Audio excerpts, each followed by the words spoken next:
The views and opinions expressed in this broadcast are those of the speakers or authors and do not necessarily reflect or represent the views and opinions held by the producers of this broadcast. The material herein is for entertainment purposes only.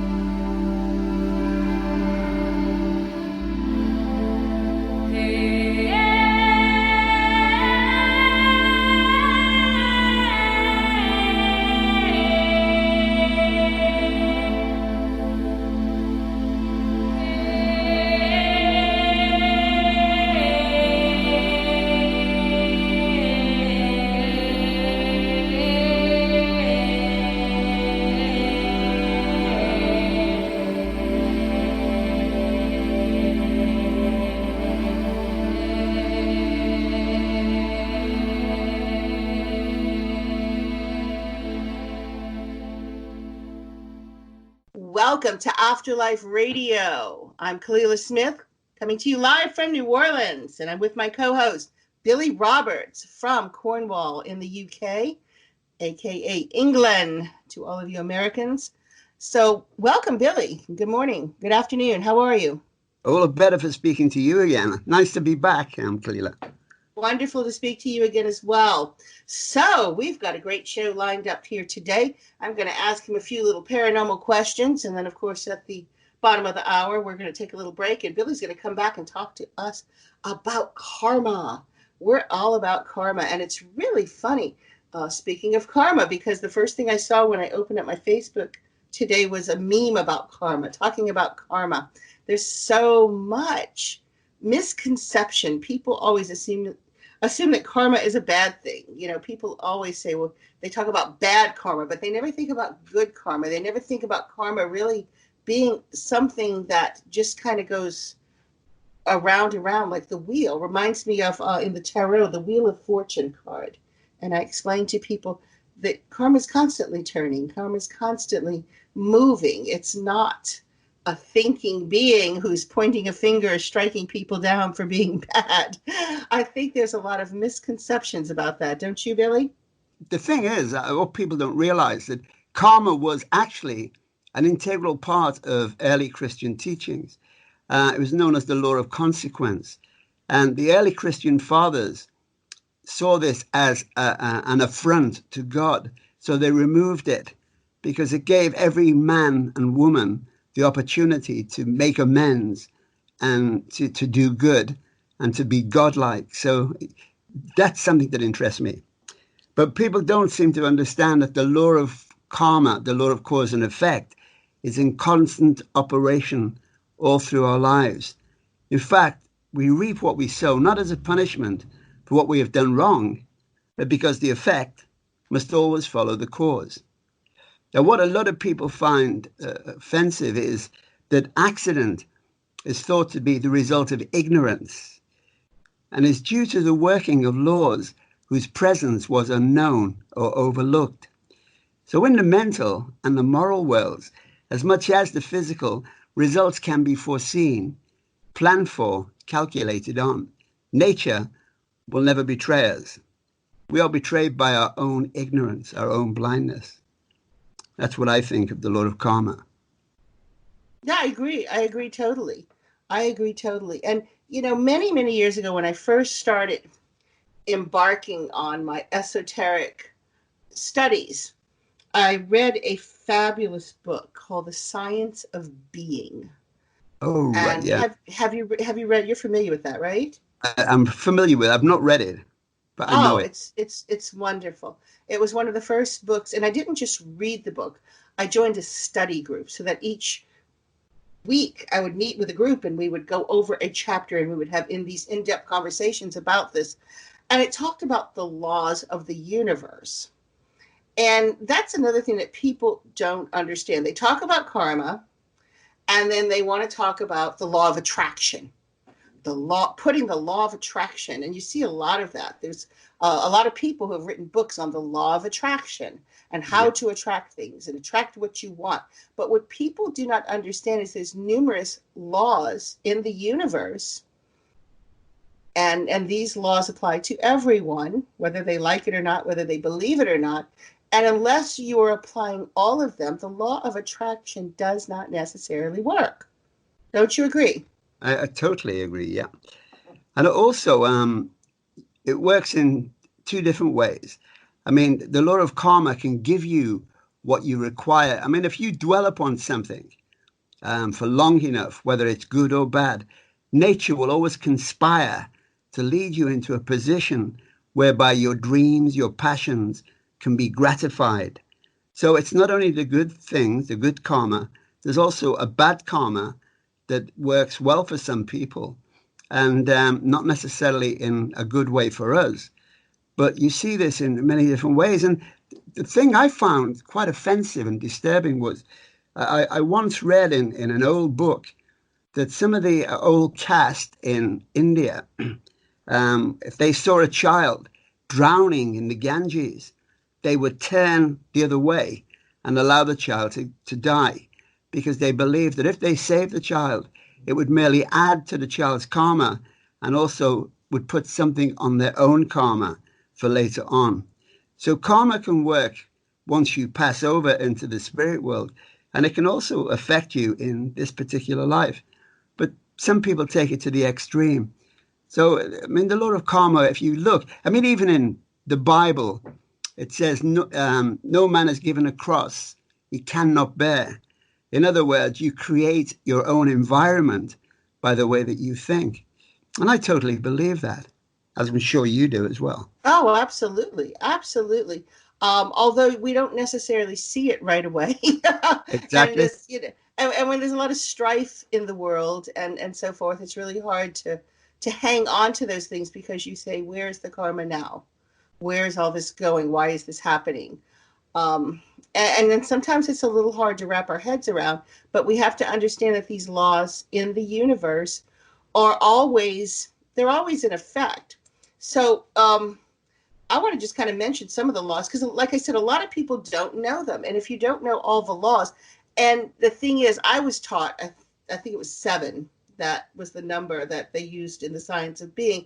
But you'll find lists that say the 10, the 12, then they have 100 laws of the universe. But there's a basic seven, and it's interesting.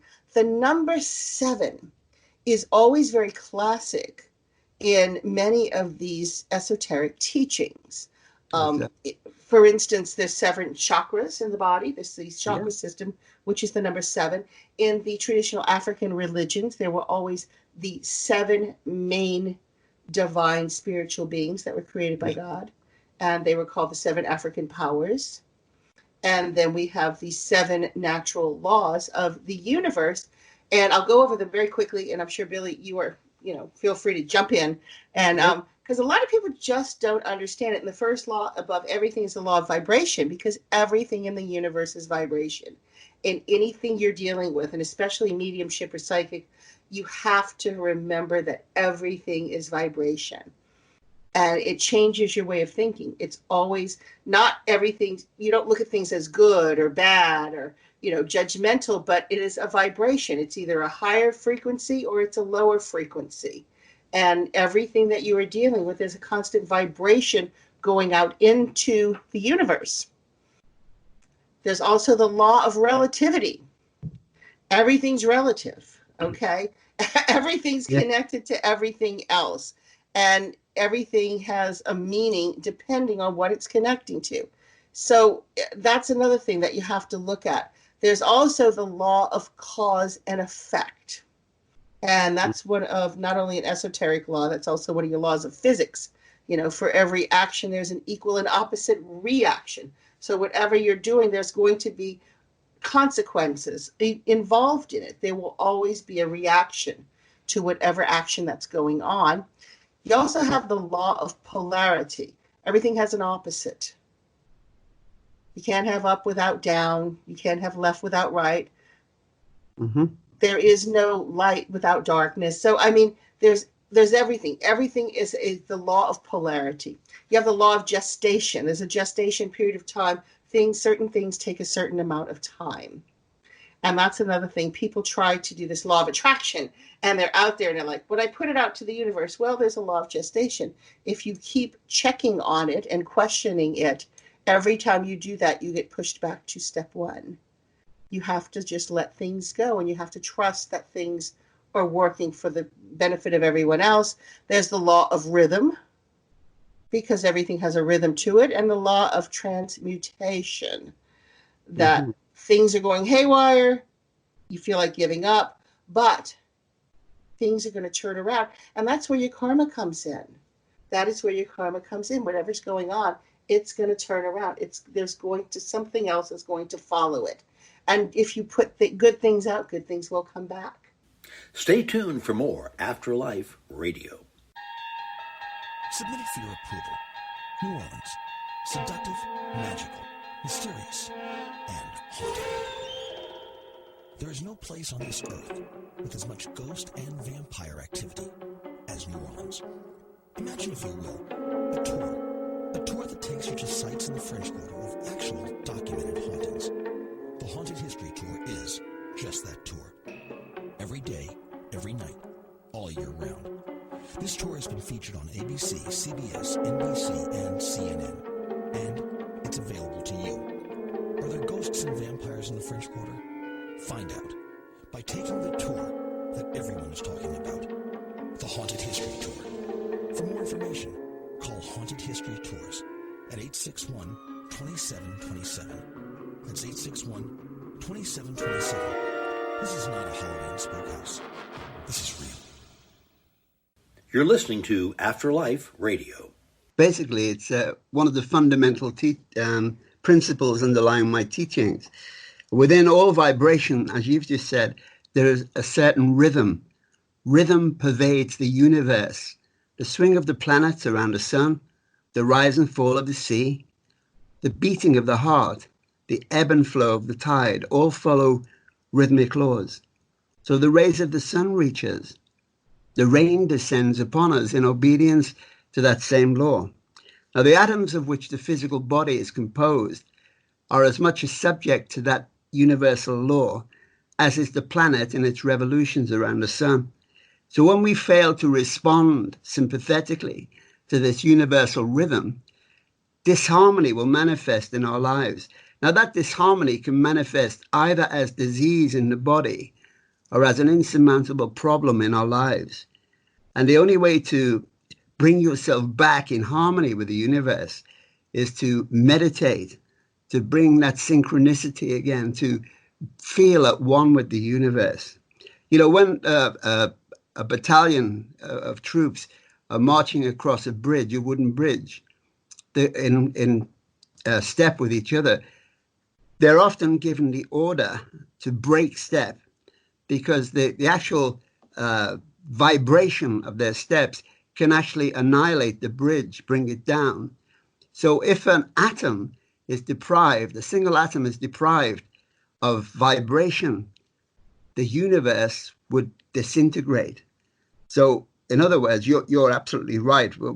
People do not understand this universal rhythm and the fact that everything is in constant vibration, and even the bodies and the way we think.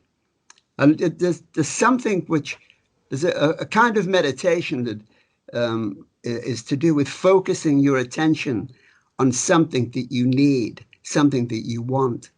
And if you dwell upon it long and hard enough, and you're consistent with the way you think, as I just said, nature will always conspire eventually to lead you into that position whereby your dreams, your thoughts will be gratified. The only problem is, of course, people are impatient, and things they want now, and they move on to other things. And nature or the universe never forgets.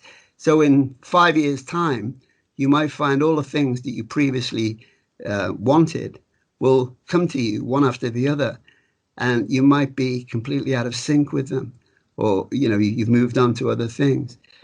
So the law of karma is an umbrella term for a multitude of different laws, as you've just said. It's so fascinating. As I'm talking to you, I'm learning from you, and remembering things that I've long since forgotten. So it's fantastic. Oh, it is. It is. And people should really delve into this because, like I said, they get that one. And a lot of people, wrote a lot of books and really made it very popular about the law of attraction. But if you do not pay attention to the rest of it, it's Yeah. why the law of attraction will not work. And a lot of people get frustrated and you can get into this cycle and then you start negatively thinking and then it creates more. And whatever you focus on, you're going to create more of it. And a lot of people also, I get a lot of people who contact me because I'm in New Orleans, because I'm around voodoo and I've been, involved in voodoo, Santeria and so forth for so many years. People will contact me and they say, I think someone put a curse on me. I think someone's put a hex on me. And what people have to realize is 9 times out of 10, whatever is plaguing you probably came from you. Because our thoughts or vibrations, when you put a thought out into the universe, if you think of something and you put that thought form out there, it is energy. And energy cannot be destroyed. So you're putting a thought form out to the universe, and what happens is it's going out, it's floating around the universe, and as it floats around the universe, it picks up all this other stuff along the way, other energetic vibrations sticking to it, and sooner or later it comes back to you because it is your thought form. And there's an interesting thing, in witchcraft and in magic, something they say in the Wiccan religion is as above, so below. And that is a universal law. That which we think and put out on that astral plane will eventually, it must manifest on the physical plane. So that's why you really need to be careful what you wish for, careful about what you think, careful about what you're putting out there, because ultimately it's going to come back to you and you say, oh my gosh, how did this happen? Who is doing this to me? You're doing it. Exactly. And so if you change your vibration, you can change everything that's going on around you. And there's a lot we cannot control, especially in this day and age, but you can change your reaction to things. And that's what's so important to remember. So we're going to take a little break real quick, Billy. And then when we come back, you're going to talk to us more about karma. Okay. Follow me, Kalila Smith, into the mysterious world of spirits.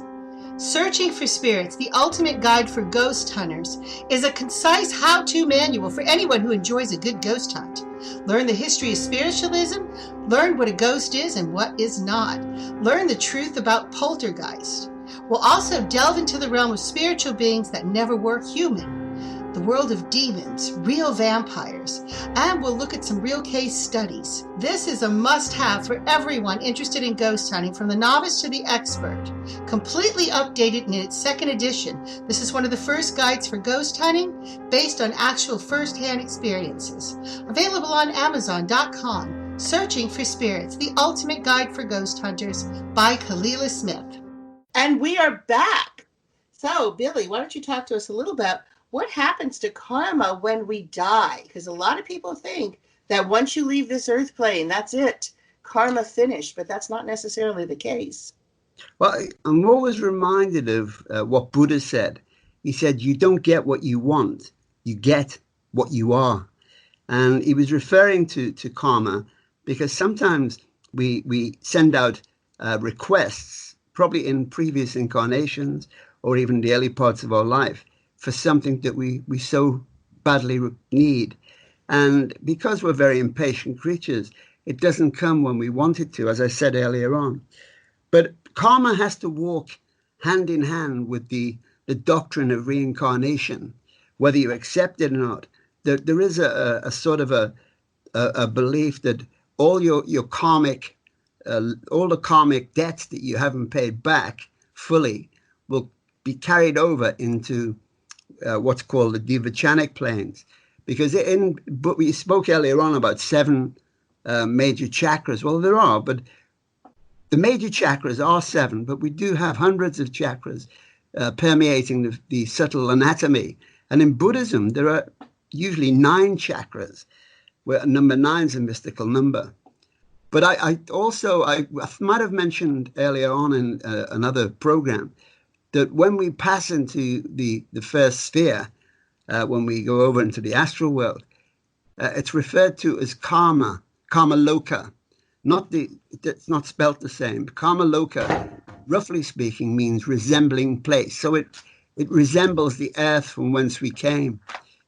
And it's the karmic problems, the things that we owe, the debts that we owe that weigh heavily on our souls and prevent us from ascending to the higher planes of consciousness.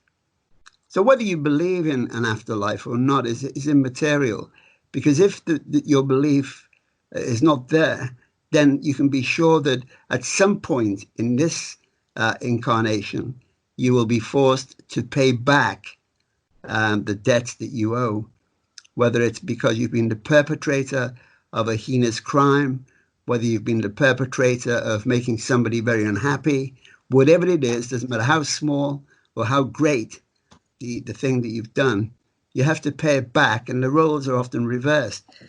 Now, the interesting thing about reincarnation, and it's only my opinion, not necessarily the opinion of the masters, is you choose your circumstances, your family, your situation, your time of birth. You choose the situations into which you desire to be born. Sometimes because you want to hasten your payback through the karmic law. And this is why sometimes, you'll have somebody who's on the receiving end of a great deal of pain, or the victim of a murder, because in a previous incarnation, they may have been the perpetrator of the same crime. It does sound cruel, but if you make a study of karma and reincarnation, in theosophy, they refer to the soul that's born as the monadic principle. So it's a sort of a flame in you, or manas, which is the higher mind. So there is some part of you that's reborn, and not necessarily anything to do with the physical side of you. The real self is neither the body nor the mind of man. These things are just a part of his personality, the lesser self. The real self is, in fact, the ego, whose manifestation is in individuality. It cannot die nor be annihilated. And no matter what becomes of the physical body, the real self still exists, simply because it is the soul. There's no such actual state as death. We know in science and quantum physics, there is only change, transmutation, growth, becoming a movement of matter or of consciousness from one condition to another. Nothing can ever die. In saying that, I don't want to put that to the test. I don't want to be there when it happens. Not anytime soon, anyway. Exactly. Well, another thing about karma and people, because and you as well do psychic readings. People always want to know about relationships, and oftentimes a relationship can be a manifestation of some sort of karmic deal that was done on a soul level, and that's sometimes why relationships will run their course, because you have finished whatever it is that karma is. And a lot of people in the physical body your minds don't necessarily understand the depth of what's happened, but sometimes there are people in our lives who are not meant to be there for any length of time, but to teach that karmic lesson, and then they move on. You both move on to your separate ways. Exactly. So that's why it's important to know when to let go, not just of relationships, but situations. Sometimes things, you let go. And sometimes people make their lives more difficult by not wanting to let go to what is no longer for them. Exactly. And they work against the universe. They work against what's really for them on their path. And it creates these difficulties in life. And sometimes if you just roll with the flow and allow your destiny, if you will, or your path unfold before you, it makes for a much easier life. If you're still knocking on doors that don't open, they're not your doors. Exactly. Unfortunately, though, a lot of people who come for private consultations don't want to hear this. They don't really understand the concept of the law of attraction. They just want to know what you've said. They want to know about their boyfriend is he the one that they're going to marry, and are they going to have a baby? And it puts the seer, it puts you and me into a very difficult position, because if we make a statement about something that we think is going to happen and it doesn't happen, then we'll be all the worse for that. And I said earlier on in another program that mediums are damned if they do and damned if they don't. So we're in a no-win situation. So readings are quite difficult, particularly when we're prophesying the future. Well, I don't tell people what they want to hear, and I tell them up front. Yeah. You may not get, and it's the same with getting a message from your loved ones. You may not even hear from the loved one you want to hear from. You might want to hear from that person you hated, but you may have to finish that karma with that person. Exactly. Yeah. Somebody comes through, and I've had situations, because I do sit not only in mental, I also sit in a physical circle. And spirits sometimes speak direct voice through one of the mediums in my group. And I've learned so much from that, because there's been situations where spirits have come through and speak to the sitter. And in watching this unfold, I see that what's happening there, the healing process, was not necessarily for the sitter who had already accepted their death, but it was for the completion of that soul on the other side. They still needed to finish what they had to complete with that person. So it's a two-way street. It's not just about the sitter. It's not just always about you. You have to think about the relationship of that other person. And even if it's someone who has wronged you, or someone who you weren't particularly fond of in your life, you really have to hear them out when a message comes through, because it's all part of that karmic process. Yeah, it's funny. I as you were talking, I was reminded about the biblical story. Jesus was once asked, without being too religious, by a taxman who'd been married 3 times. He said, "Which of my wives will I be with in your heaven?"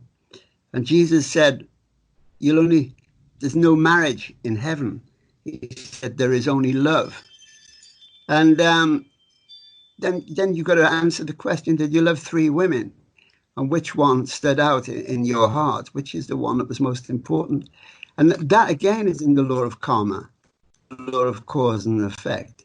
Because didn't he say that in my Father's house are many mansions? And of course, he was referring to the states of consciousness, the vibratory states of consciousness. And we don't suddenly become angelic, do we, when we pass over? Because we have to earn it. And the only way you can earn it is by going through all the karmic rules and paying back and going through all the ordeals and things that you have to go through before you ascend to what is referred to as the Devachanic planes in esoteric parlance. Now, the Devachan is the land of the gods. It's where pure experience exists. There is no physical experience. There's only you and the experience you've attained to, because life is the constant accumulation of knowledge, the storing up of the results of experience. And that, again, is the law of karma. So we grow transcendentally the more we learn.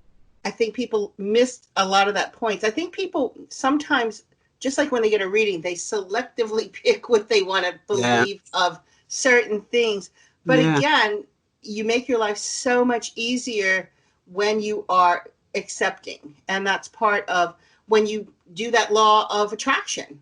Part of it is being able to accept. If you have issues with accepting things, when something good does come to you, even if it's something that you have been focusing on and you want it, if you have a problem accepting, you might mess yourself up with that as well. Exactly. So it's a very interesting, intricate thing, and there's lots of material out there to definitely delve into for those who are interested in finding a lot more out about these different laws of the universe and karma and so forth. But another thing that comes up quite often in readings, Billy, when people come to get readings, whether it's psychic readings and they want to find out about a relationship with someone who's living, or people who have lost maybe a spouse or a boyfriend or girlfriend, and this belief of the soulmate or twin soul.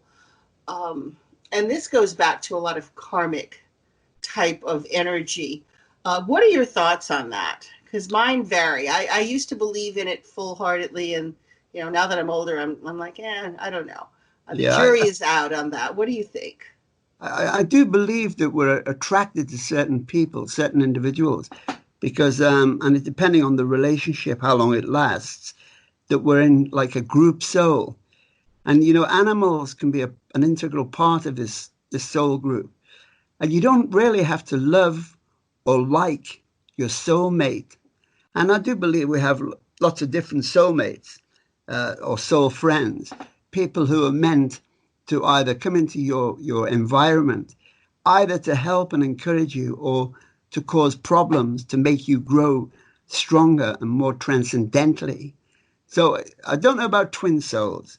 Sometimes it can happen where you meet some, like, I don't want to be schmaltzy, but I've been married a few times, and it's taken me a long time to meet my wife, Dolly, who no doubt is listening to me. But I waited a long time for her, and she is, without sounding schmaltzy, she is my main soulmate, my best friend, for more reasons than one. And I can identify that, whether she can or not, I don't know. But sometimes you meet people who vex you, who make you very angry. And they too can be a part of your soul group, because they're sort of teachers. They come along to teach you a lesson, to guide you in some particular spiritual way. It doesn't always make sense.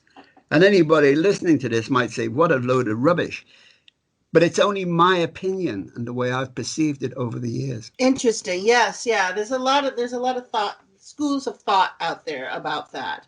And again, I encourage people to be open-minded, delve into it, because a lot of people get disappointed though if you Yeah. think one way and there's only one person for you and that doesn't work out, then that leads to a huge bit of disappointment, and you're spending too much time questioning why didn't that work. And Yeah. I think that if you let go of these expectations and beliefs of there being that one twin flame and this person must be it because Mm, they were in your life, and understand that maybe that person was just in your life to teach you a lesson and to understand when to let go of something, when to release it and be open to something else, then yeah. I think you make your life a lot easier and things make a lot more sense for you. But I want to go back to something you had said earlier about the changing the energy with them walking on the bridge and just changing one step. Yeah. Changing one step can change the vibration. And that really hit home with me, because I've always done a little something here when things get stagnant in my life. And this can apply to anyone. Sometimes we just hit a point where you feel very stagnated. You feel like nothing's moving in your life. You feel like you're in a rut. Yeah. All you have to do is vary from your normal routine. Do something different to break up that energy. And sometimes that alone will open up doors for you and open up new avenues Absolutely. and create more opportunities for you. Yeah. Well, One of the even, things, go ahead. sorry, I was just going to say, even in psychology, people who suffer with an anxiety neurosis get into the habit of panicking at a certain time. They check the clock, or they'll certain locations, because they've had a panic attack at that location, they assume that they're going to have a panic attack every time they visit either the bank or the cake shop. The adrenaline fear cycle in psychology is the habitual side of your psyche, your brain, that gets you into the mode of performing on the same every day. And you have to interrupt it. You have to change the polarity. You have to change the way you're thinking and get out of this cycle to do something else. And once you break it, once you face the demons, then you've overcome it. It's like aversion therapy, facing the demons, because if you don't face them, they'll follow you wherever you go. And it doesn't matter how many times you change your environment, providing that you are you've convinced yourself that you've overcome it, then it won't follow you. And again, that's the law of karma, vibration. So it's all to do with vibration, and the vibration of meditation is important. I do something called transcendence, which is a meditation that I have developed over the years. And it's all to do with changing the polarity of your mind, changing the way you think.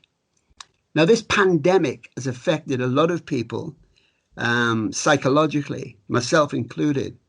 And so it's very, very difficult to pull yourself out of this particular dark room that many people are in with depression or anxiety.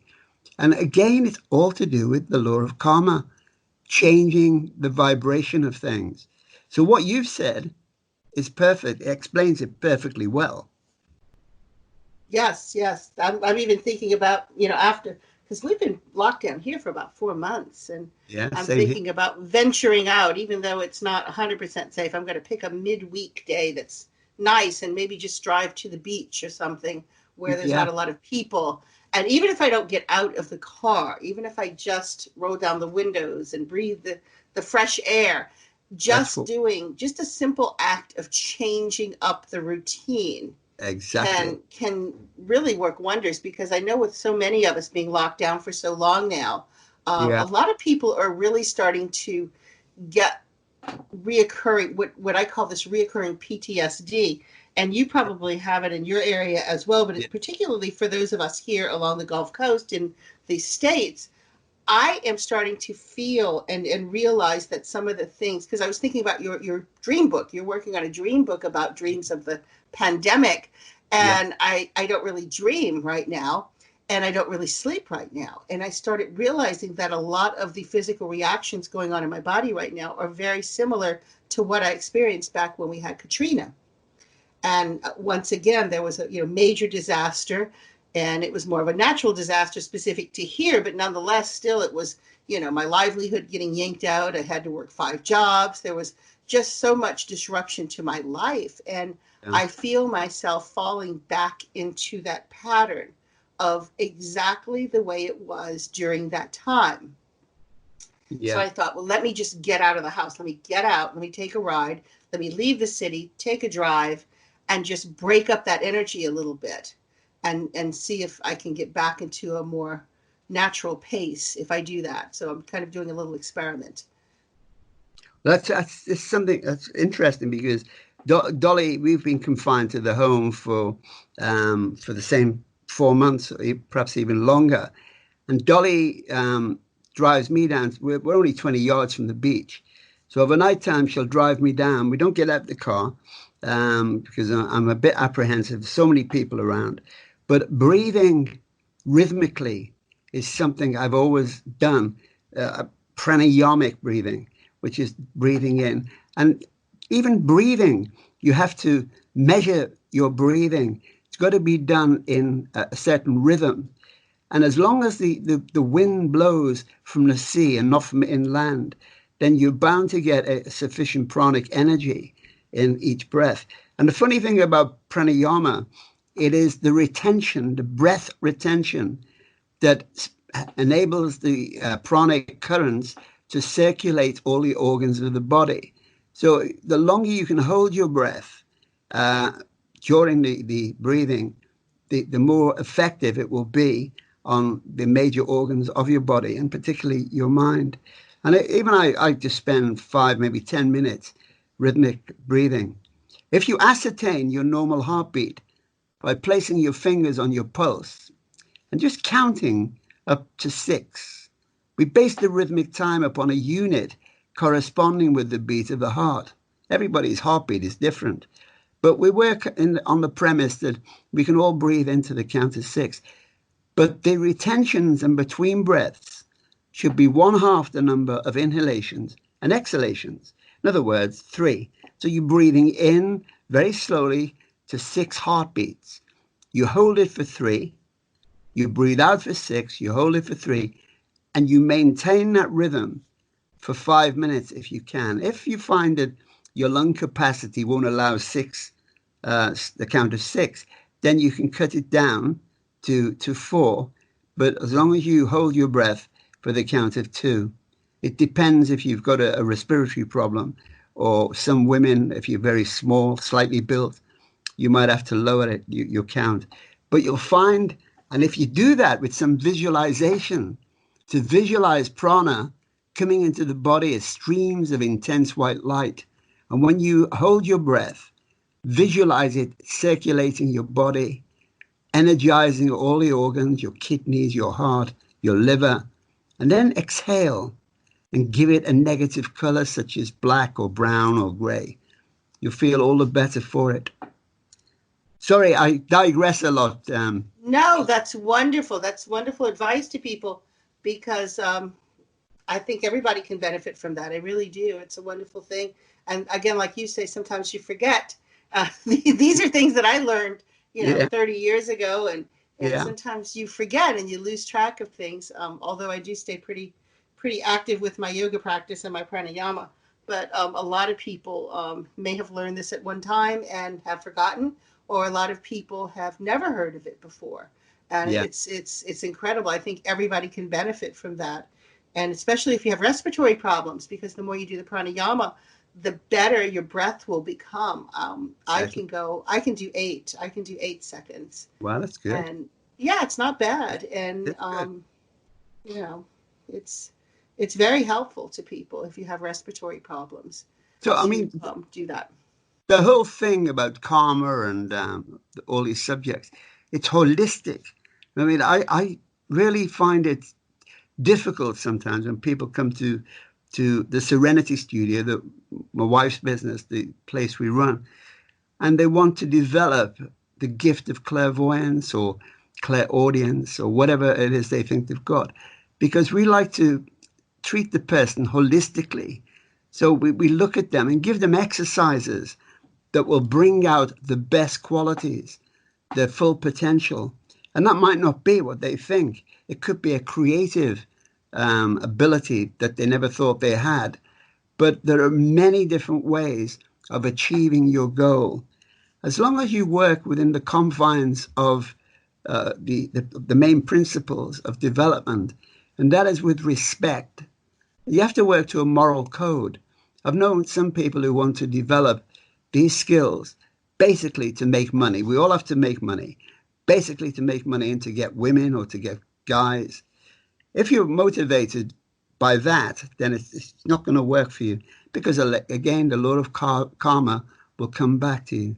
Now, the other thing I'd like to point out, we all have dislikes. We have people that we've, for some reason best known to us, we've disliked without actually knowing the person.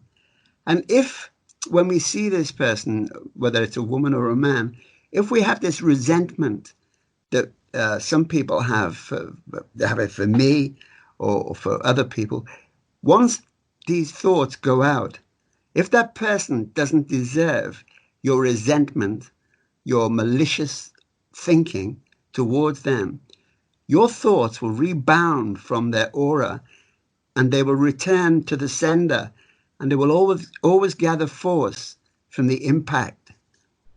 Curses and blessings always come home to roost. And that's, again, within the confines of the law of karma, which works on many, many different levels. The food that you eat is also, you spoke about this before, but digestion is important as well. And you put into your body what you want to eat and make it full of energy and give yourself a better quality of life. Stay tuned for more Afterlife Radio. Step beyond the veil that separates our world from the world of spirits with me, Kalila Smith, as we uncover the mysteries of the afterlife. This is a spiritual journey as we try to discover if life really does continue after the physical death. Are after-death communications real, or do we imagine them? Get my book, Afterlife Mysteries Revealed, and find out. Afterlife Mysteries Revealed, available on Amazon.com by Kalila Smith. You're listening to Afterlife Radio. Yes, people need to understand that when you're developing, the reason we're spending so much time on this kind of stuff is because we always give advice to budding mediums and budding psychics and all. That's it. And before you can even embark on learning how to attune yourself to being able to communicate with your loved ones on the other side, you really have to get yourself to a certain level of being able to meditate, of being able to heal your body, of being able to rid yourself of negativity, and this entire understanding of how these energetic laws activate and work in the universe. Without that knowledge, you really are cheating yourself if you're trying to become a medium. If you don't understand these basic principles, then you're not going to be the best medium you can be. Exactly. Don't you agree? I totally agree with that. And a lot of mediums, not all of them, but a lot of them are undisciplined, and they live off their nerves. And, all work and no play makes Jack or Jill a dull boy or girl. If you're tuning in all the time, trying to home into different things and different people, eventually it's going to, you're going to pay the cost emotionally and sometimes psychologically. So you do have to discipline yourself and eat properly. Energy foods. I mean, one of my book, the Nadi technique, is a technique. It's a holistic book and Dolly's written 2 chapters on energy foods, how you can eat to energize your chakras, to make the aura more vibrant. And, we've had some good results from it because food plays an important part. And it also plays an important part for kids. People, I don't know what it's like in America, but certain parts of the UK, I mean, the kids will eat junk, poor food, poor diet. And you can tell because that will tell on the whole personality and the way the kid is hyperactive. And in later life, they'll do the same to their kids. They'll feed the wrong things to their children. And so it goes on. So we need to change the pattern of things. And, I was brought up in a working class environment, my parents, and it was a working class meal that we sat down to. But your parents seem to impose upon you their beliefs, that what they think you should do. And a lot of people will grow up and you'll do the same to your kids. But if you've got anything about you, you change that thinking pattern. You change and reprogram yourself. The way your parents programmed you, you have to reprogram yourself. And again, that's all in the law of karma, the law of consequence, the law of cause and effect. Doesn't matter what you call it, it still has an effect upon your life. Absolutely.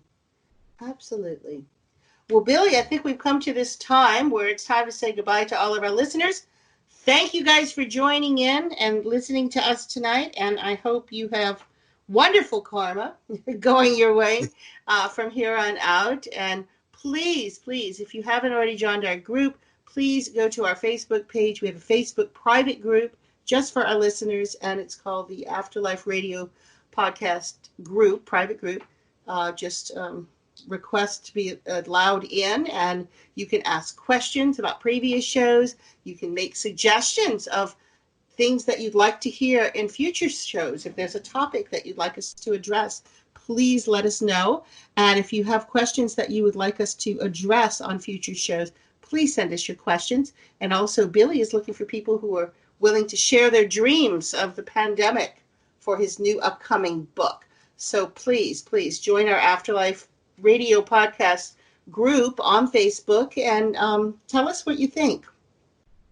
So have a wonderful evening, everyone. Good night, and thank you for joining in. Yeah, thank you.